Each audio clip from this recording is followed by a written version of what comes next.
Então vamos lá, falar um pouquinho de falência. Só ver se eu estou gravando. Falência e recuperação de empresas. Pessoal, essa parte do direito empresarial, que a gente chama de direito falimentar, certo? Elas estão baseadas na mesma legislação, que é a Lei 11.101 de 2005, e que vai tanto tratar daquele estado em que o empresário e sociedade empresária se encontra inviável de continuar, ou seja, ela está numa crise econômico-financeira tão grave que a solução seria falência, como também ela vai tratar da recuperação como uma forma, tanto judicial como extrajudicial, de dar ensejo para o princípio da preservação da empresa, no sentido de condicionar, de permitir que ele continue operando, que ele continue em atividade, ainda que não tenha mais a mesma sustentabilidade, que ainda não tenha mais a mesma solvência que ele tinha, certo? A ideia é, na Lei 11.101 de 2005, de permitir que as sociedades, empresárias e os empresários, eles permaneçam em atividade, e na sua inviabilidade é que se fale realmente na sua quebra, e, portanto, aí sim se começa a visar muito mais a proteção ao credor do que ao próprio empresário, tá certo?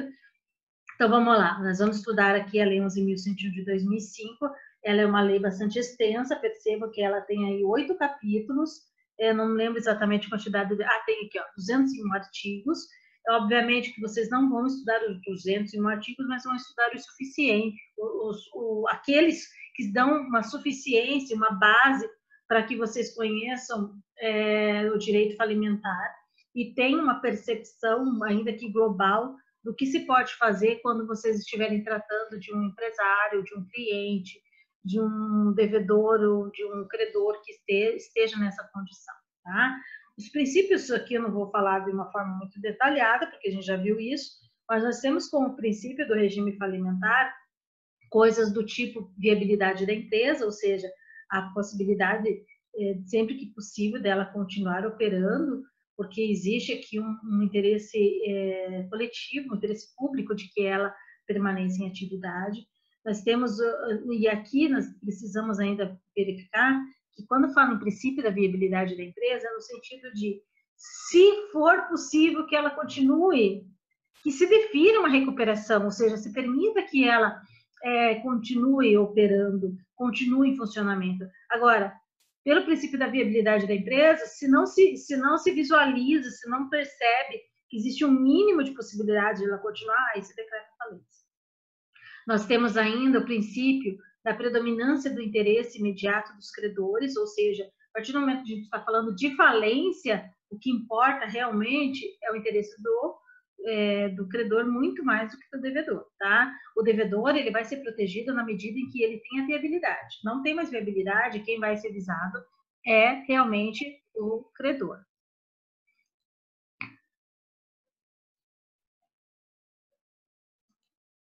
Princípio da publicidade, vocês vão perceber que existe uma série de atos que necessariamente devem ser publicados. Princípio do par condito creditorum, vocês, quando forem estudar a classificação de credores, perceberão que dentro das suas classes, os credores, eles têm uma igualdade de tratamento na medida do possível. Nós temos o princípio da conservação e maximização dos ativos, no sentido de que tudo que for possível para conservar o patrimônio do falido é de interesse dos credores, porque é dali que vai sair o valor para pagá-los, né? E o princípio da atividade empresarial, no sentido de que sempre que possível que ele não quebre, é isso que deve ser primado, né? Prezado pela sua continuidade, certo? Por isso que a gente fala assim, falência, gente, é o último caso. Falência não faz bem para ninguém, ninguém se prevalece, nem mesmo o credor. O credor lá, ele vai sofrer muito para receber, se receber alguma coisa. Então, não é assim algo que se deva privilegiar, tá? A quebra de algum outro empresário. Vamos falar primeiramente da falência. Veja só, gente, nesse estudo aqui, eu quero que vocês entendam que a gente vai trabalhar 2 institutos, tá? Então, deixa eu só ver vocês melhor aqui. Então, vocês vão trabalhar 2 institutos quando se trata da Lei 11.101 de 2005. O primeiro, falência, e o segundo, recuperação de empresas.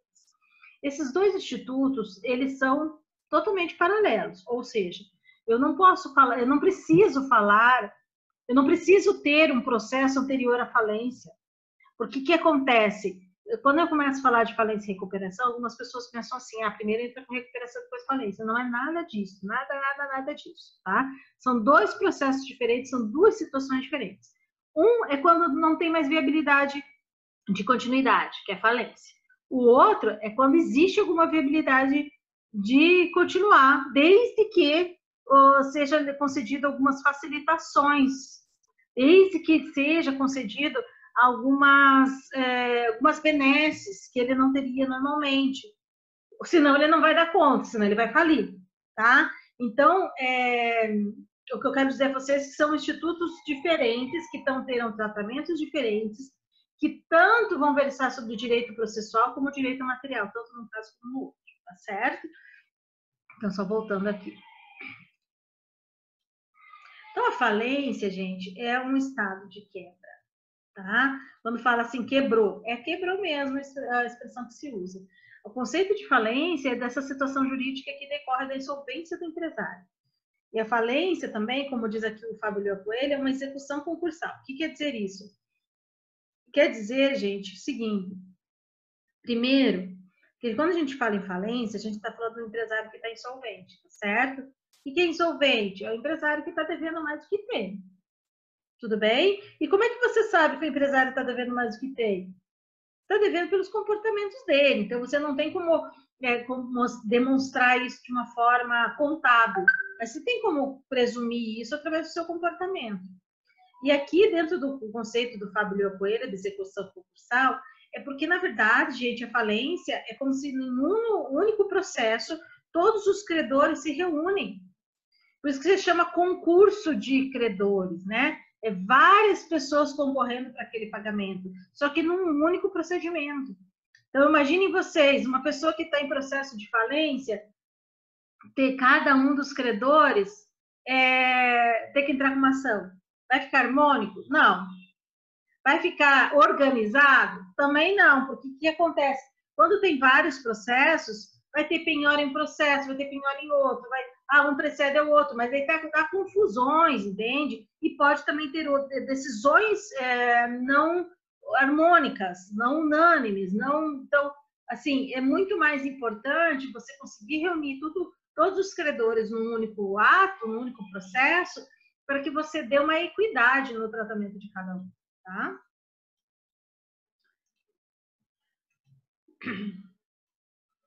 Então, os requisitos para falência, como eu mencionei para vocês na primeira aula sobre isso, primeiro, gente, só se pode falar em falência se quem está insolvente, quem está devendo é devedor empresário, tá? Isso a gente já encontra lá no artigo 1º da Lei 11.101 de 2005.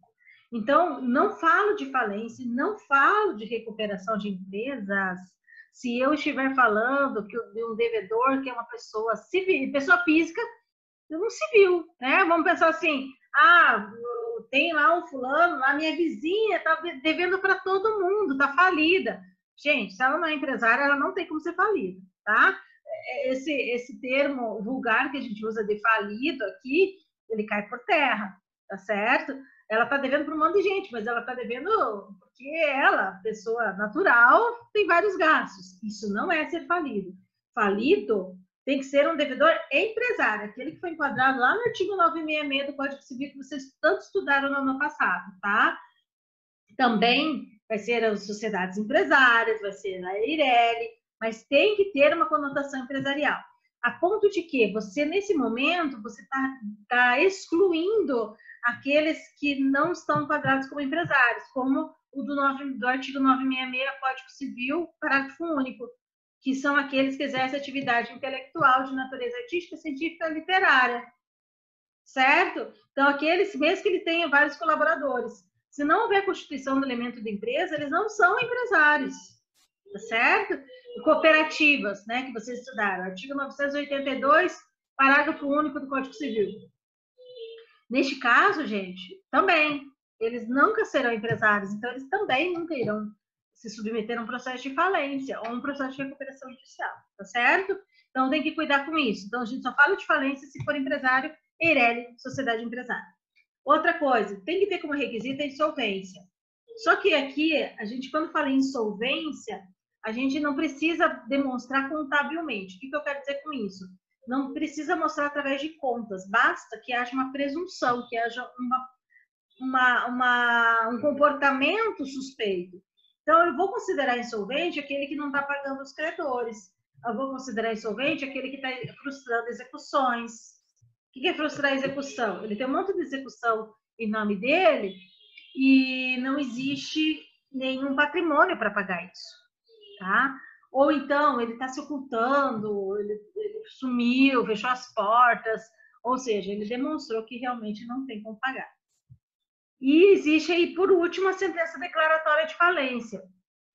Então, aquela ideia, né? Ah, porque a pessoa não está pagando a dívida, porque a pessoa está em péssimas condições financeiras, não significa que ela está falida. Ela só vai ser assim considerada a partir do momento que ela tiver uma sentença declaratória de falência, que significa o juiz reconheceu que realmente ela não tem mais condições de continuar, tá? Então, eu não vou, que nem, por exemplo, chega lá os clientes, meu empregador faliu. Espera lá, faliu mesmo ou só fechou as portas? Normalmente só fechou as portas. E aí, isso faz toda a diferença, por quê? Porque aí você tem um tratamento diferenciado, tanto na esfera material como na processual, tá? Você vai agir de uma forma se ele for falido e agir de outra forma se ele não for falido, certo? Vocês estão me ouvindo bem? Sim, professora. Sim, prof. Sim, senhora. Obrigada. Sim. Aqui apareceu uma mensagem de estabilidade, por isso que eu perguntei. Vamos lá.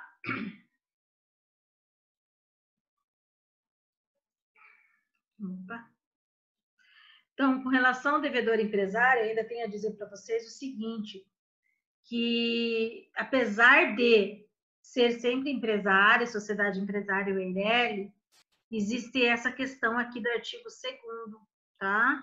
O que diz o artigo 2º?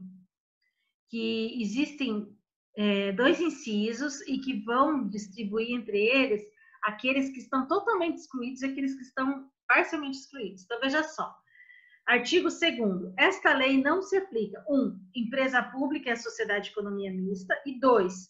Instituição financeira pública ou privada, cooperativa de crédito, consórcio, entidade de previdência complementar, sociedade operadora de plano de assistência à saúde, sociedade seguradora, sociedade de capitalização e outros legalmente equiparados às anteriores. Por que elas estão separadas em dois incisos? Por quê? O artigo 2º 1, que é as empresas públicas da sociedade de economia mista, gente, está totalmente excluída dessa lei.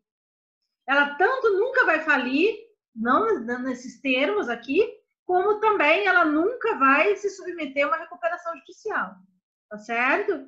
Agora, no artigo 2º 2, estão os parcialmente excluídos. Por que parcialmente excluídos?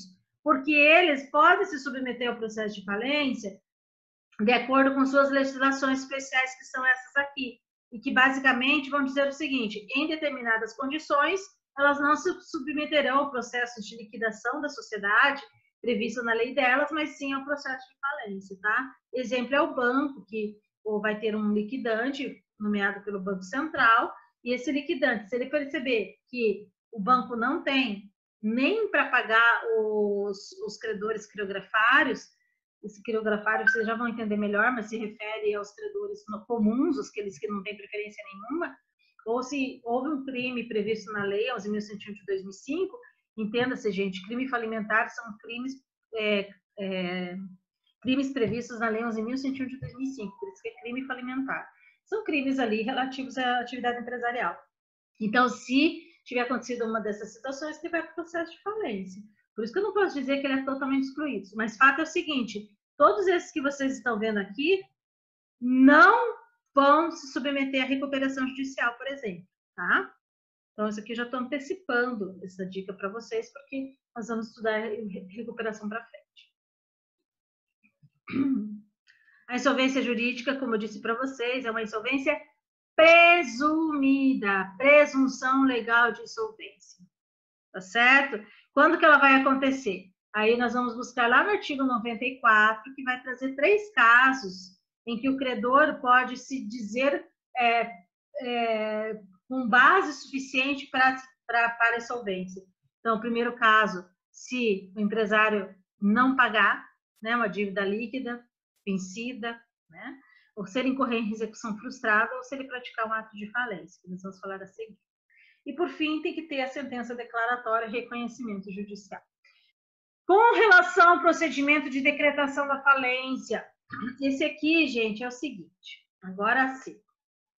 Pensem vocês que pedir falência não é uma coisa assim muito legal, nem para quem faz o pedido, nem para quem pleiteia. Quem vai pedir a falência, vamos pensar que é um credor, porque qualquer credor pode pedir a falência, tá? Mas tem que ser credor, não pode ser assim, alguém, eu não gosto daquela pessoa, vou entrar com ação. Não é assim, ele tem que ter um interesse de agir. Pois bem, quando a gente fala quem são os legitimados para interpor a falência, vocês vão encontrar lá um dos principais, o qualquer credor. Tá? E se for qualquer credor, ele tem que se pautar naqueles do artigo 94. Nós vamos ver agora. Agora, pode o próprio falido pedir a sua falência? Pode. Tá? E neste caso, aí vai se aplicar o artigo 101. É o que a gente chama de autofalência. Tá? Desculpa, 101 não, 105. Tá? E que é o que a gente chama de autofalência. Vamos lá, então. Eu quero que vocês percebam, essencialmente, o que vai estar previsto no artigo 94 como os 3 casos pontuais de insolvência presumida. Olha só, no artigo 94, inciso 1, está dizendo que pode ser decretada a falência, será decretada a falência do devedor que, 1, sem relevante razão de direito, não paga no vencimento obrigação líquida materializada em título ou títulos executivos protestados, cuja soma ultrapasse o equivalente a 40 salários mínimos na data do pedido da falência. Gente, o que quer dizer tudo isso? Quer dizer o seguinte, primeiro, eu vou ter que aqui estar falando de uma dívida representada por um título executivo. Como eu mencionei para vocês lá no vídeo que eu enviei, o título executivo ele pode ser judicial ou extrajudicial, tá certo? E esse tipo de documento, vamos dizer assim, é um documento que por si só já vale para comprovar a dívida, tá? Por isso que a gente chama de título executivo. Então, primeira coisa, eu não posso questionar aquele valor, não há muito espaço para questionar aquela dívida, tá certo? Outra coisa, tem que ter o valor de 40 salários mínimos, no mínimo, tá? Opa, desculpa aqui. Por quê? Porque tem que ser um valor relevante. Então, se a gente estiver falando lá de um pedido de falência inferior a 40 salários mínimos, a gente está falando de quebra de uma empresa, de uma sociedade empresária, de um empresário, por uma dívida que nem no caso hoje, atualmente, não ultrapassa 40 mil reais. Será que vale a pena? Será que isso é grave o suficiente?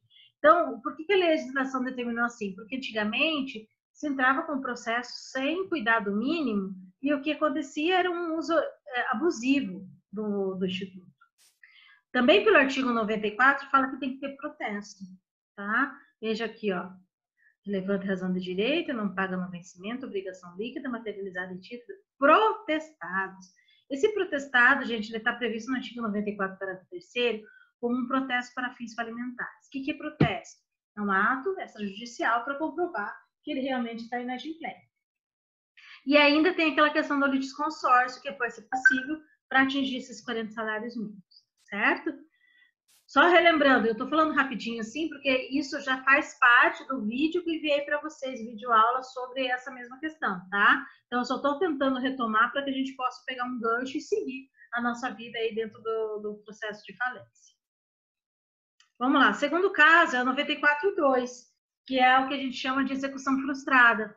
Então, quando existe o credor lá, ele interpôs uma ação de execução, que é o procedimento que você deve adotar quando tem um título executivo e não quer pedir falência, primeiro. Então, você executa, e se você não recebe nada nessa execução, não tem penhora de nada, não é nomeação nenhuma pelo credor, desculpa, pelo devedor, pelo empresário, neste caso, você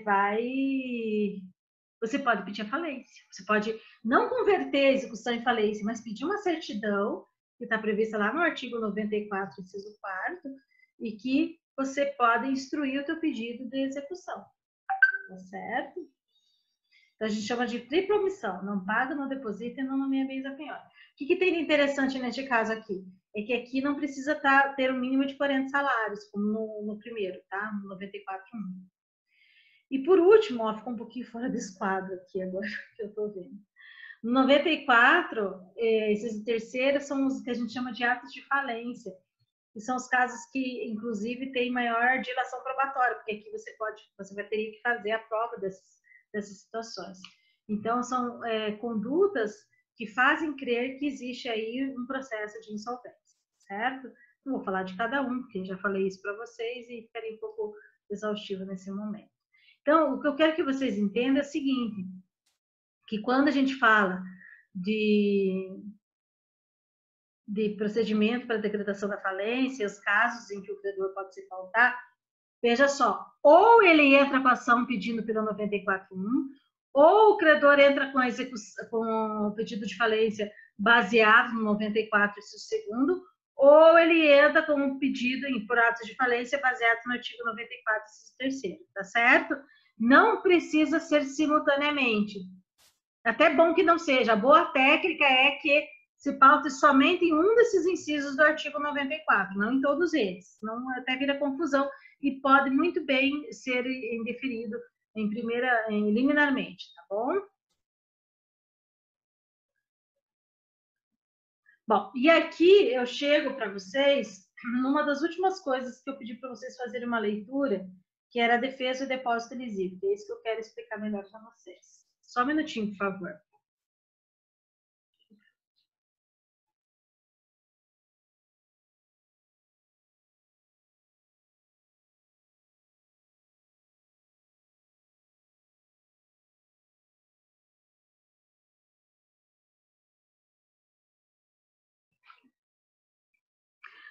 Eu tinha mandado para vocês, pelo AVA, uma leitura sobre defesa e depósito lesivo, tá? Que então hoje eu vou retomar agora com um pouquinho mais de calma e seguimos a sequência aí, mais outras questões procedimentais sobre a falência, tá certo? Pessoal, podem me interromper a hora que vocês quiserem, tá? É bom para eu não me sentir tão sozinha aqui. Tudo bem, professor. Obrigada. Vamos lá, é o seguinte. Bom, digamos que o credor tenha feito o pedido dele, baseado em um dos casos do artigo 94.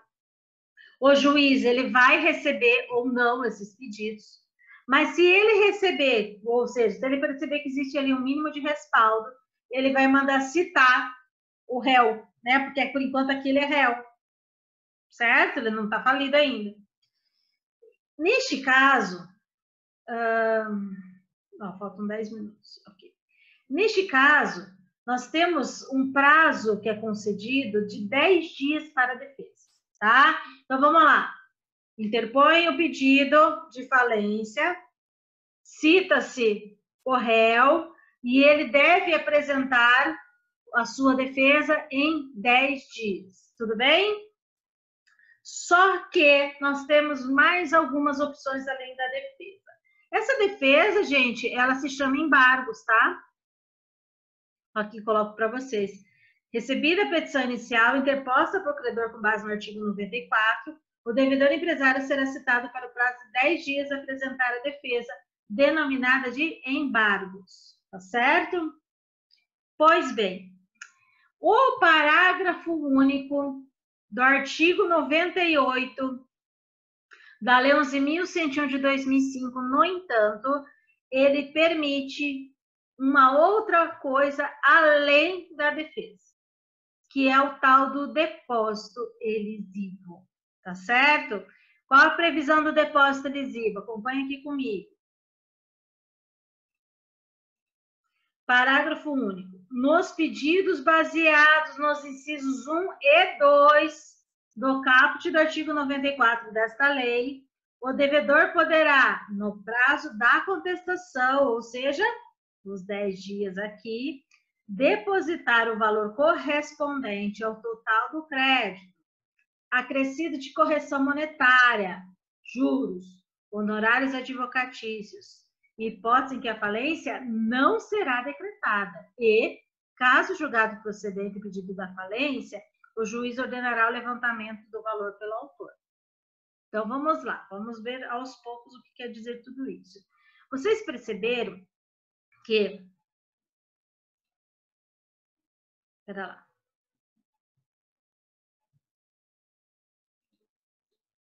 Vocês perceberam, gente, que quando eu falar de depósito elisivo, eu não estou incluindo essa possibilidade sempre. Veja só, aqui, incisos 1 e 2, tá certo? Então, eu não posso pensar que sempre vai ser possível o depósito elisivo. E outra parte que eu quero que vocês já tomem atenção, embora a gente vai falar pormenores agora, é que você faz o depósito elisivo e mesmo assim ele pode jogar procedente de pedido de falência. Coisa esquisita, né? Vocês já vão entender por quê. Vamos falar um pouquinho mais da defesa. Então, veja só, não existe uma taxatividade no que você pode alegar, mas ocorre que existe a previsão de, daqueles casos em que é interposto a falência com base no artigo 94.1, que ele possa se utilizar de algumas teses. Então, por exemplo, tanto no artigo 95, que é geral, como no artigo 96, sétimo, que é para o caso de pedidos de impontualidade justificada, ao invés da defesa, olha só o que o devedor pode fazer. Ele pode admitir que tem lá uma insolvência. Ele admite, mas diz que tem viabilidade econômica, viabilidade de continuidade. O que significa isso? Olha, eu realmente estou devendo, realmente não estou pagando ninguém, mas eu posso, desde que seja concedida a recuperação judicial. Então, a recuperação, gente, normalmente vai ser uma ação ajuizada pelo devedor. Mas a lei também permite que ela seja apresentada como defesa do pedido de falência. Tá certo? Então, ela pode vir dessa forma. Não é a forma comum, é uma forma extraordinária e permitida em lei. Tá certo? Então, além do pedido de falência, ele pode ainda alegar falsidade, prescrição, nulidade, pagamento da dívida. Então, se falsidade de título, basicamente, ela anula a existência do título. Né? Prescrição do título. Esse título tem que ser executivo. E os títulos, quando eles perdem a executividade por prescrição, eles deixam de também poder pedir por falência. Então, por exemplo, estou falando aqui da prescrição, gente. Se vocês estiverem falando de uma nota promissória, digamos que o título, nota promissória é um tipo de título executivo extrajudicial, só que ela prescreve em 3 anos, tá? Se passou 3 anos da data do vencimento para daí ele pedir a falência, já era, né? Então, ele não vai ter acolhido o pedido de falência. Nulidade da obrigação do título, pagamento da dívida, quer dizer, ele está dizendo que eu não devo, mas estou aqui, ó, com um recibo. Então, né, acaba não tendo dívida nenhuma. Ou qualquer outro ato que extinga ou suspenda a obrigação e não legitime a cobrança do título. Certo? Tem umas outras questões aqui também. Opa. Que é o vício do protesto sem instrumento. Quando a gente está falando do artigo 94.1, a gente está falando necessariamente de um título que foi protestado. Tá? Se o protesto ele não for regular, ele também deixa regular a interposição da ação. E, por fim, como defesa, nós temos aí a cessação das atividades empresariais mais de 2 anos antes do pedido de falência. Como é que comprova isso? Tem que ser um documento hábil, registro público, que demonstre que não existe mais atividade desde então. Tá certo? E aí eu volto a falar para vocês do tal do depósito elisivo, que é o mais curioso, né, dentro dessa primeira fase do processo de falência, tá certo? Olha só. O depósito lesivo, gente, o que ele faz referência? Ele faz a referência à expressão elidir. O que é elidir? É simplesmente afastar alguma coisa, ok? Então, vejam que com o depósito elisivo, o devedor, ele vai tornar inviável a decretação da falência, certo? Então, um exemplo para vocês. Digamos que uma determinada pessoa pediu a falência de um supermercado ABC Limitado, tá? E para isso ela apresentou lá uma duplicata que é um título executivo, no valor de 50 mil reais, ok? Bom, essa duplicata é um título executivo, ele foi protestado para fins falimentares, tudo regularmente e é acima de 40 salários mínimos. Então, ele tem todos os pressupostos para entrar com o artigo 94.1 do pedido de falência, tá certo? Pois bem, e aí, o que pode ser feito com essa possibilidade do depósito lesivo?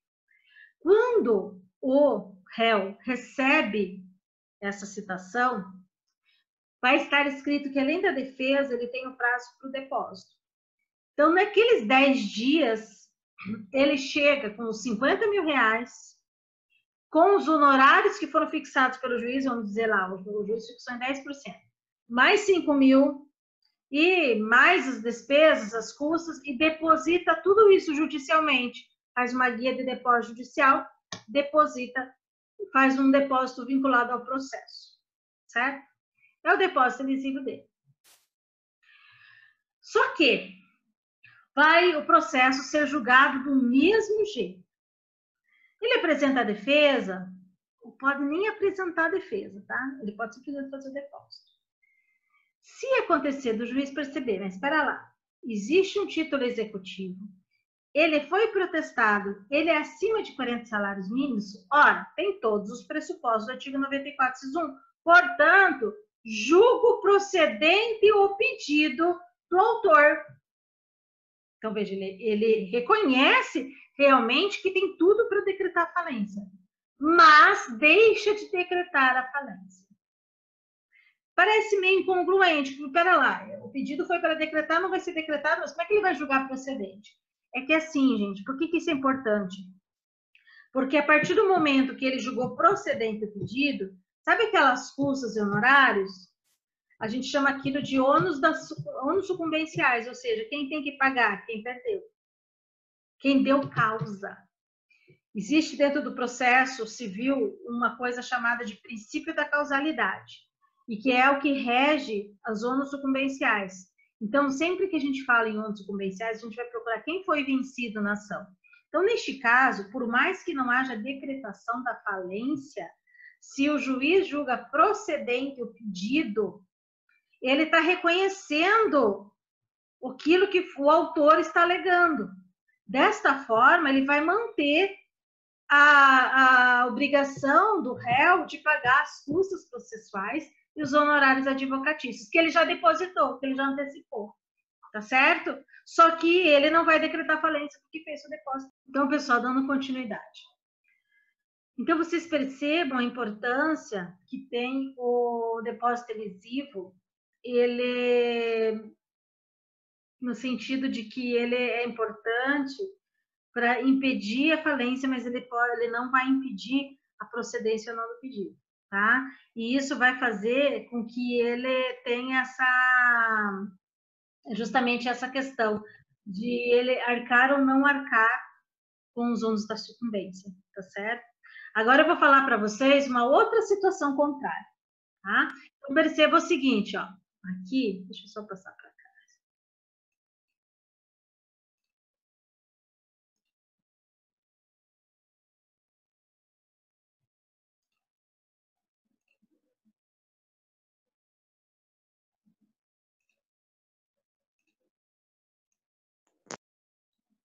Olha só, gente. Aqui também pode acontecer diferente. Então, por exemplo, ele apresenta a defesa, apresenta o depósito lesivo. Então, digamos que naquela situação, tinha uma dívida, tinha um credor, uma duplicata de 50 mil reais. O réu, ele vai depositar os 50 mil reais, vai depositar os honorários, vai depositar as custas e também vai apresentar uma defesa dizendo que a duplicata está prescrita. E o juiz acolhe a tese dele dizendo realmente essa duplicata está prescrita. Neste caso, ele não vai decretar falência, mas também vai julgar improcedente o pedido. E o que ele vai mandar fazer? Vai mandar levantar aquele valor que foi depositado e devolver para o réu. Não vai destinar para o autor da ação, para o credor. Tá certo? E assim, esse depósito é para pagar todo mundo? Não, esse depósito é só para pagar quem entrou com a ação. Então, existem algumas pessoas que fazem o seguinte, entram no processo de falência para obrigar realmente a pessoa a ir lá e fazer o pagamento, senão ela pode ser falida, senão ela pode ter decretado a falência. Tá certo?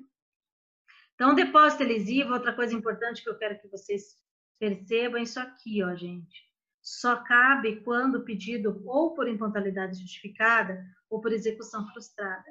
Não cabe depósito lesivo quando a falência foi pedida pelo artigo 94.3, ou seja, quando o fundamento do pedido está naqueles atos de falência. Por quê? Porque atos de falência não precisa ter título executivo, então eu não preciso nem ter um valor exato, né, para poder realizar o pedido de falência. Tudo bem? Então, somente no artigo 94, 1 e 2. Essa é uma das perguntas mais recorrentes de qualquer tipo de avaliação de depósito lesivo.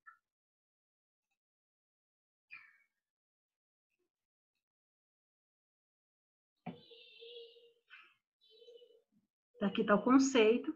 É o realizado em dinheiro correspondente ao crédito reclamado, efetivando-se a falência não pode mais ser decretada, porque já não mais existe impontualidade. Tá? A matéria de julgamento agora é deslocada para a legitimidade do crédito do autor. Quer dizer, uma vez que você faça o depósito lesivo, o que vai ser questionado é se tem ou não tem motivos para ser decretada a falência, se o depósito não tivesse sido feito. Aí nós temos a outra questão, que é a autofalência. Agora, esse aqui vamos falar de coisa nova, coisa que a gente ainda não discutiu em momento nenhum, certo? Veja lá, autofalência. É a perguntinha de sempre. E o empresário, ele pode pedir para sua autofalência? Pode pedir sim. Não tem vantagem nenhuma na prática, mas poder ele pode, né? O artigo 105 diz o seguinte, acompanhem lá.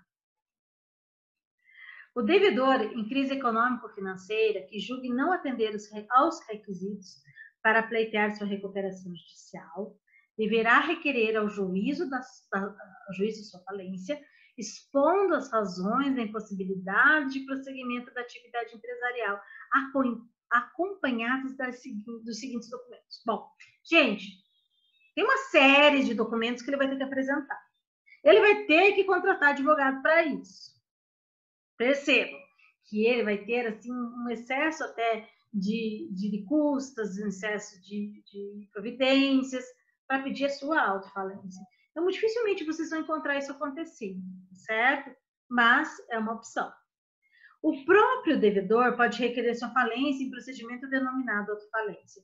O devedor em crise econômico-financeira que julgue não atender aos requisitos para pleitear sua recuperação deverá requerer ao juízo, expondo razões de possibilidade de prosseguimento da atividade empresarial.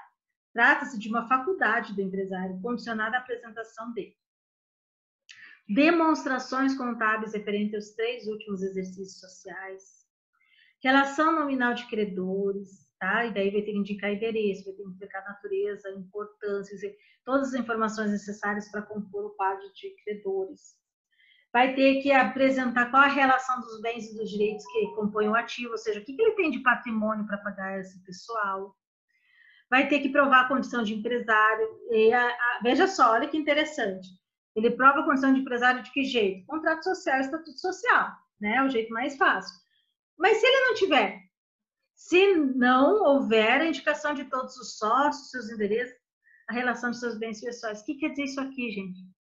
Olha só, se é possível pedir a sua autofalência e a lei está prevendo a possibilidade dele não ter contrato ou estatuto, é porque ele está prevendo a possibilidade de um empresário irregular pedir a sua autofalência. Porque todos têm que ter, vamos falar o seguinte, condição de empresário. Condição de empresário, formalmente falando, eu vou ter uma inscrição no registro de empresas, né, na junta comercial. Se eu sou uma sociedade, eu vou ter um contrato social, vou ter um estatuto. Se não for regular, então aí sim eu estou falando de uma situação de empresários sem registros, sem inscrição. Então, a autofalência pode ser até para os empresários irregulares. Vai apresentar os livros obrigatórios e documentos contábeis, aqueles que eles são obrigados a manter, que tem a escrituração dos livros, é uma das obrigações do empresário. A relação dos administradores dos últimos 5 anos, até porque esses administradores vão ser avaliados no sentido de ter ou não cometido um crime falimentar. E aí tem uma questão. Veja, a pessoa veio até juízo, disse que está insolvente, apresentou uma série de documentos para demonstrar isso, e é por mais que ele seja autor dessa ação de declaratória, existe uma divergência doutrinária no sentido de pode ele vir a desistir do processo? Pensem vocês o seguinte, uma pessoa quer a sua autofalência. Ela demonstra pelos documentos que realmente está insolvente. Aí no meio do processo ela, não quero mais. Será que isso lhe cabe? Ele está falando do interesse de várias outras pessoas que são seus credores. Então, o que acontece? Normalmente, quando a gente está falando de outros processos, quando você é autor da ação e o outro, né, de repente, nem foi citado, você pode desistir da ação. Se o réu já foi citado, desde que ele consinta. Né? Se vocês não, eu acredito que vocês já tenham visto isso lá em processo civil. Agora, quando se trata de um processo de falência em que você está envolvendo o interesse de uma série de pessoas, a doutrina é divergente no sentido de que não pode desistir. Ou sim, ele pode desistir porque foi um ato de sua iniciativa. Tá? Então, existe realmente uma contrariedade em relação a essa situação. Quem pode pedir falência? Quem pode sofrer falência? Uma delas a gente já viu, né? Que é a legitimidade passiva. Legitimidade passiva, gente, por quê? Porque quem pode sofrer o processo de falência, ser réu, é empresário. Tá? Então, a gente já sabe que é um devedor empresário. Agora, legitimidade ativa. Quem pode interpor o processo? Olhem só. O artigo 97, ele vai dizer que pode ser o próprio devedor, que é o caso de auto-falência. Pode ser o cônjuge sobrevivente, qualquer herdeiro do devedor ou seu inventariante. Se eu estou falando de cônjuge sobrevivente, herdeiro e inventariante, significa 2 coisas. Primeiro, que o empresário morreu, concorda? Segundo, que é empresário individual. Certo? Ou Ireli. Porque, na verdade, não posso falar em sociedade, porque sociedade não tem cônjuge, não tem herdeiro, nem muito menos inventariante. Tá certo? E ainda, pode ser o cotiço ou acionista do devedor, ou seja, quando a sociedade é empresária e eles querem pedir a falência dela mesma, tá certo? Então, são esses os casos de legitimados ativos. Tudo bem? E aí, qualquer credor, obviamente, que é o que tem mais interesse, em tese, porque credor, gente, para ele pedir a falência, ele tem que estar muito ciente das consequências desse ato. Até porque quem pede falência não adquire nenhum tipo de preferência na hora do pagamento.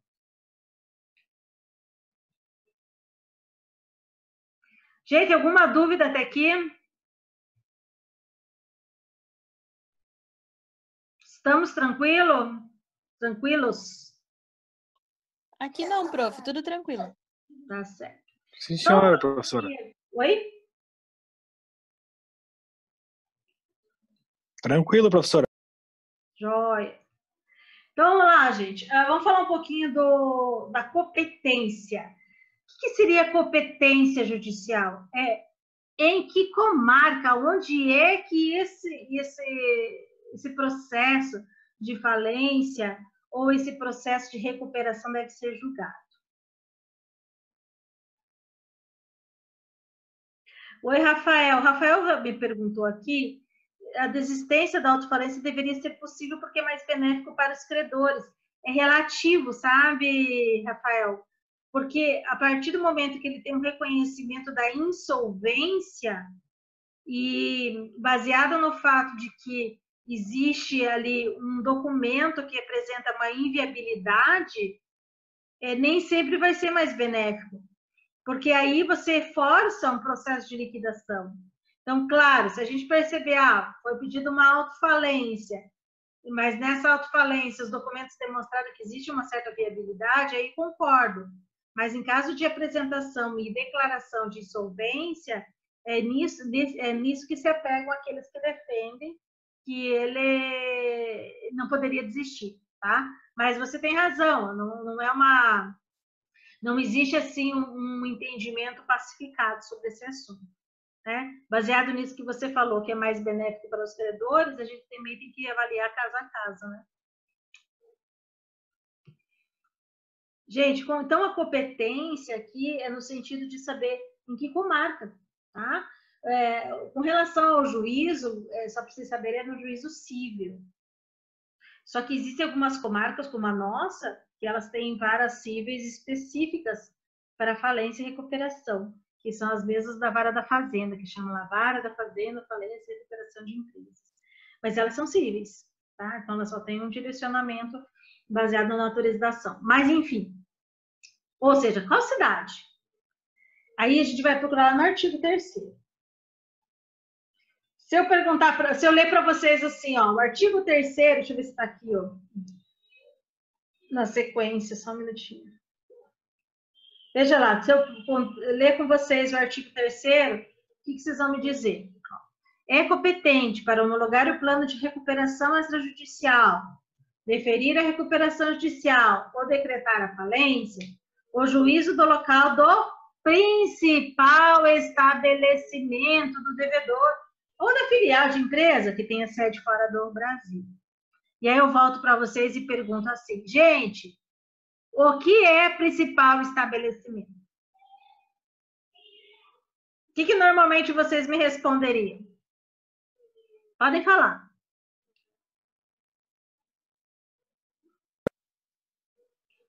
O maior. O maior, né? Então veja só, que nem o Hudson falou que é o maior, o Rafael falou que é a matriz. Olha só como é que a gente vai definir isso. Olha que legal que foi a lei, porque a lei contou que é o principal estabelecimento, mas não definiu o que é principal estabelecimento. Então, para começar, Rafael, normalmente as pessoas acham que é a sede, né? Que vulgarmente chamada de matriz. Então, não necessariamente. Mas o Hudson falou é maior. Depende também. Maior em que sentido? Então, o que se considera principal estabelecimento? Agora, dentro de uma construção doutrinária sobre o que é isso. Se considera principal estabelecimento onde se centralizam as principais decisões, onde se emana a administração da sociedade. Em outras palavras, é onde se concentra a maior quantidade de credores. Por que eu não posso chamar isso de sede? Porque, gente, eu posso ter uma fábrica de automóveis cuja sede é aqui na região, no interior do estado do Paraná, vamos pegar lá uma cidade, vamos pensar lá em Carambeí, que é significativamente pequena, mas a maior concentração dos negócios está lá em São Paulo, capital. Então, eu posso ter uma sede em Carambeí, que é onde realmente foi considerado como o primeiro estabelecimento, e ter uma filial superativa lá em São Paulo, capital, certo? Se lá é onde estão concentradas as maiores negociações, se lá de lá emana os principais comandos, é lá o principal estabelecimento, tá? Então, a primeira coisa que eu quero que vocês saibam em relação à competência para processo de falência é que principal estabelecimento não é a mesma coisa que sede. não é a mesma coisa que matriz, certo? Então, distancie a ideia da sede com o principal estabelecimento, tá? Pode coincidir, mas pode também não coincidir. Vamos voltar aqui, ó. Principal estabelecimento, a falência e a recuperação se processam no lugar do principal estabelecimento, do devedor empresário. Entendido este como local onde fixa a chefia da empresa, o centro de suas atividades, o irradiador das ordens e seus negócios. A sede administrativa é, com efeito, o ponto central dos negócios, de onde partem todas as ordens que imprimem e regularizam o movimento econômico dos estabelecimentos produtores, tá? Não necessariamente coincide com a sede do empresário.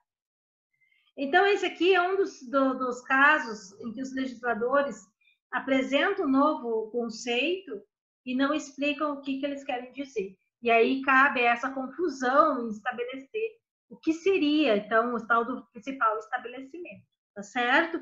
Então, entendo que o principal estabelecimento não necessariamente é a sede, sim, onde se centralizam a maior parte das negociações, onde irradiam as ordens e, em contrapartida, onde a gente tem a maior concentração de credores, tá certo? Gente, isso ficou claro para vocês?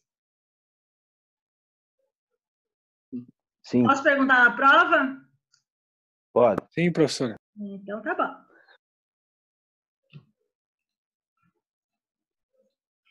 Tem uma outra questão aqui, que é quando existem a sede fora do Brasil, é claro que vai ser na filial, tá? Onde estiver aqui no país. Bom, e as obrigações? Então, aqui a gente tem que pensar o seguinte. Se já está difícil para pagar obrigações a título oneroso, imagine a título gratuito. O que é uma obrigação a título gratuito? Vocês conseguem imaginar? Vocês têm obrigações a título gratuito? Gente, obrigações, normalmente a gente pensa assim, eu tenho uma obrigação para com alguém, e esse alguém tem uma obrigação para comigo. Então, quando a gente tem uma obrigação recíproca, nós temos umas obrigações onerosas, do tipo, eu pago e a pessoa me dá um bem, ok? Eu alugo e a pessoa aluga uma casa para mim e eu pago aluguel para ela. Então, essas obrigações de reciprocidade, elas indicam obrigações onerosas, certo? Agora, existem obrigações gratuitas em que só uma das partes é que tem algum tipo de ônus? Tem. Então, assim, o caso mais comum de obrigações a título gratuito, nós vamos encontrar nas doações, né? Então, o que é uma doação? A doação é a entrega de um bem, uma transferência de um bem para uma pessoa que não pagou nada por ela, que não tem obrigação nenhuma em relação àquilo. Outra coisa que pode ser uma premiação. De repente, eu fiz um sorteio e vou premiar uma pessoa, só que essa pessoa não pagou nada para fazer parte desse sorteio. É uma obrigação minha, né? Houve até um ajuste nesse sentido, mas aquela pessoa não ia pagar nada para isso. Então, a obrigação ela pode existir, mas não necessariamente ela seja onerosa para a parte que está reclamando, para o credor. Então, esse tipo de obrigação, que a gente chama de obrigação a título gratuito, ela não pode ser fundamento para pedido de falência. Então, todos os créditos podem ser submetidos à falência, certo? Só que as obrigações a título gratuito, não. Então, se, por exemplo, eu tenho lá um contrato, eu sou empresária individual, e fiz um contrato de doação para que eu iria doar parte do estabelecimento para o fulaninho quando ele tivesse 18 anos. Ele fez 18 anos. E eu entrei em processo de falência. Ele pode ingressar, se habilitar no processo para receber aquele bem? Não, não, porque ele é um credor, tudo bem, é um credor, mas é um título gratuito. Então, gente, já está difícil para pagar os credores onerosos, imagina os credores gratuitos, tá certo? Então, ainda, além de se submeter à falência todos os créditos, também as despesas que os credores fizerem parte para tomar parte na recuperação da falência, salvo as custas judiciais decorrentes do litígio, tá? Então, por exemplo, eu sou uma credora e tive despesas de viagem para chegar. Gente, isso não dá para cobrar. Já pensou? Então, assim, despesas que você tem para fazer parte de um processo de falência não são atribuídos ao falido. O que vai ser atribuído ao falido é as custas, tá? As custas processuais do processo de falência e de outros processos acessórios, que também são previstos na Lei 11.101 de 2005 e que vão interferir no andamento da falência. Tá certo?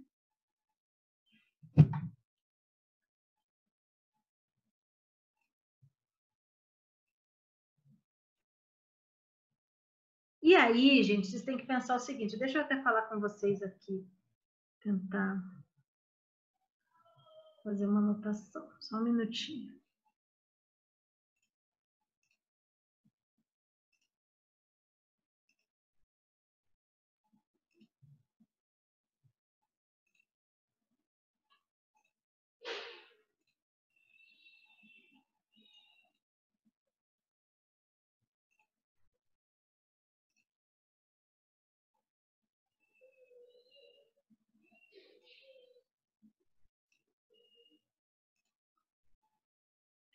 Deixa eu achar aqui um espaço que eu quero mostrar uma coisa para vocês.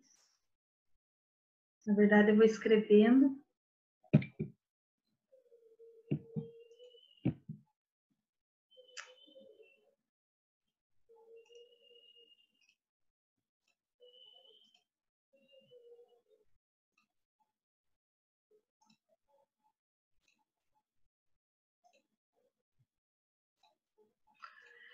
Veja só, gente, eu posso dizer que o processo de falência, ele possui 3 fases, tá?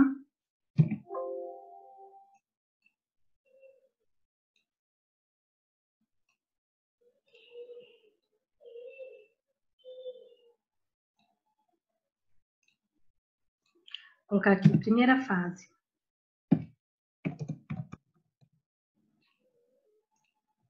Segunda fase. Uma terceira fase, tá certo? Pois bem, o que seria a primeira fase?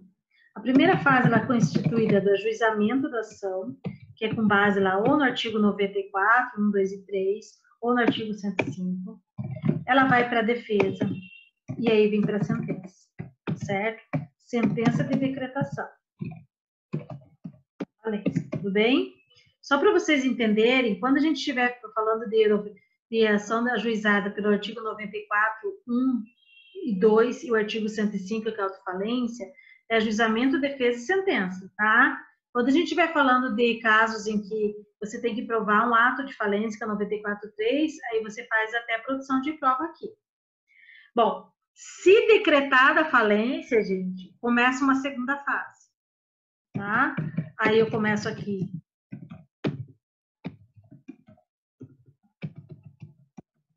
A sentença de decretação da falência.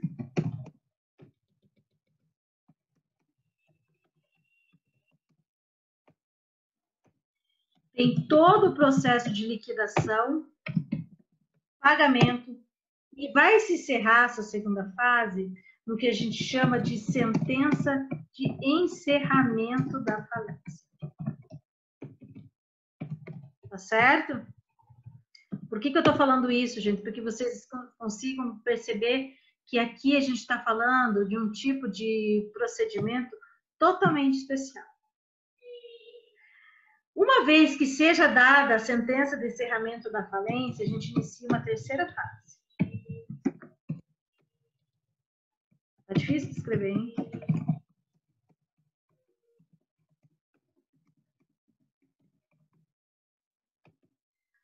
A sentença de encerramento da falência, ela inicia uma terceira fase, por quê?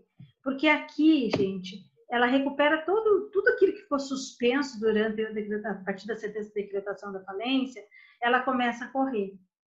E a partir do momento que você faz o encerramento da falência, aí existe como se fosse uma retomada das obrigações. Por isso, a terceira fase, ela vai iniciar com a sentença de encerramento da falência e vai ser concluída com uma outra sentença, que é chamada de sentença de extinção das obrigações.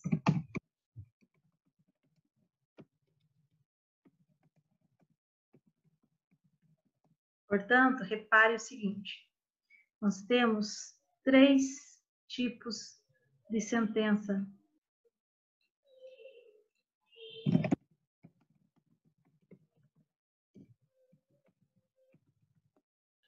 Três tipos de sentença, no caso de falência, tá? Essa aqui, que é sentença de decretação, na verdade, ela vai só iniciar a segunda fase, que é a mais demorada. Por que eu chamo de liquidação em pagamento? Porque a liquidação é no sentido de pegar todos os bens do falido e vendê-los, vender ou realizar qualquer outro negócio jurídico para que aumente o valor do numerário para realizar o pagamento. Quando não tem mais com o que pagar, faz a sentença de encerramento da falência, tá? A sentença de encerramento da falência não vai acontecer quando pagou todo mundo. A sentença de encerramento da falência vai acontecer quando não tem mais com o que pagar, quando a liquidação já não tem mais viabilidade, tá certo? E a partir do momento que se encerra a falência, aí eu vou começar a pensar no procedimento para que essas obrigações também morram. Na verdade é isso, elas se extinguam, inclusive reabilite o falido a atividade empresarial. Exatamente, o Rafael. Normalmente, os valores que estão sendo dos bens aqui, eles vão acabar sendo vendidos por menos do que valem. A intenção é fazer a liquidação do jeito que der. E quando a gente fala de leilão, que é uma das formas mais comuns de liquidação, normalmente sai por menos. Tá certo?